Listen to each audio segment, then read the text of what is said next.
Rain had been falling over the city for hours.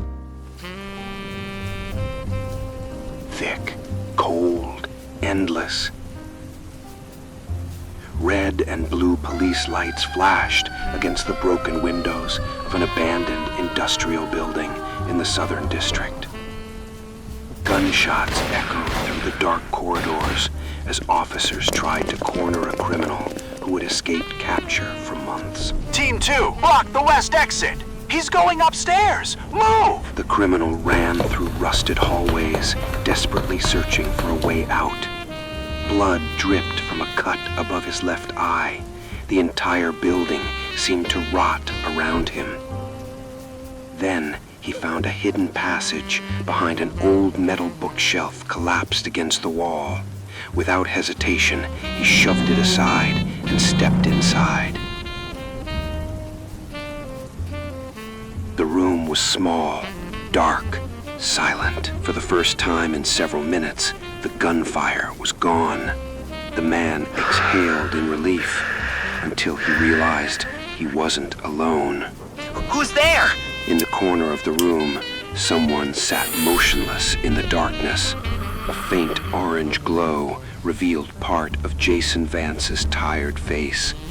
60 years old, cold expression, heavy eyes that looked like they hadn't slept in years.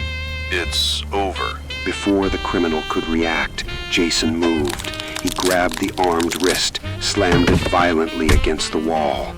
The gun slid across the concrete floor. Jason struck him in the stomach, then across the face. Fast movements, precise, without hesitation. The criminal collapsed. Jason pinned him against the wet floor as police footsteps echoed through the corridor. Clear! Jesus Christ! Jason grabbed the man by the cuffs and dragged him out of the hidden room. No pride, no expression, just work.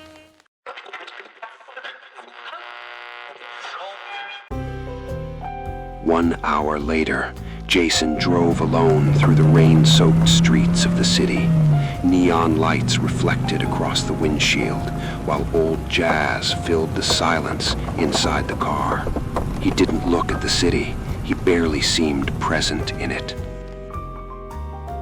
Jason Vance's office sat above a nearly abandoned laundromat, small, dark, smelling of old coffee and cigarette smoke. The walls were covered with railway maps, old photographs, and yellowed newspaper clippings. Red strings connected dozens of disappearances across the city, and at the center of everything, there was only one photograph. Two young men smiling in front of a subway station, Jason and his brother. 30 years had passed since his disappearance.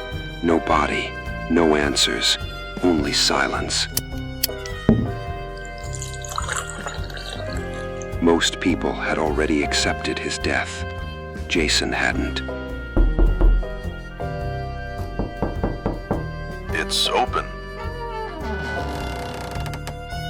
A woman stepped into the office, clutching a rain-soaked umbrella against her chest. She looked nervous, frightened, like someone who had spent hours crying. Mr. Vance. Depends who's asking. They told me you find missing people. Jason remained silent for a few seconds.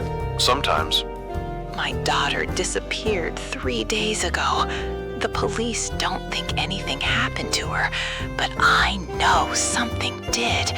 Jason slowly picked up his cigarette. How old is she? 22. Name? Emily Carter. The woman slowly opened her purse and placed a photograph on the desk. Jason looked at it without much interest until he noticed what stood in the background. The photograph showed the entrance of an old subway station, heavy rain, blurred image, and deep in the background of the platform, a train sitting motionless on the tracks. No number, no identification. The same train Jason saw the night he lost his brother. Where was this taken? Ashbury Station. It was the last place anyone saw my daughter. Jason stood completely still, his eyes locked onto the photograph.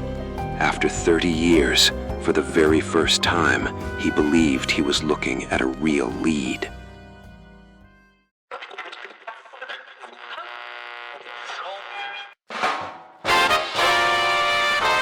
Ashbury Station was shut down more than 20 years ago. So why was that train still there? And what really happened to Jason Vance's brother on that rainy night? Don't miss the next episode of Terminal Zero.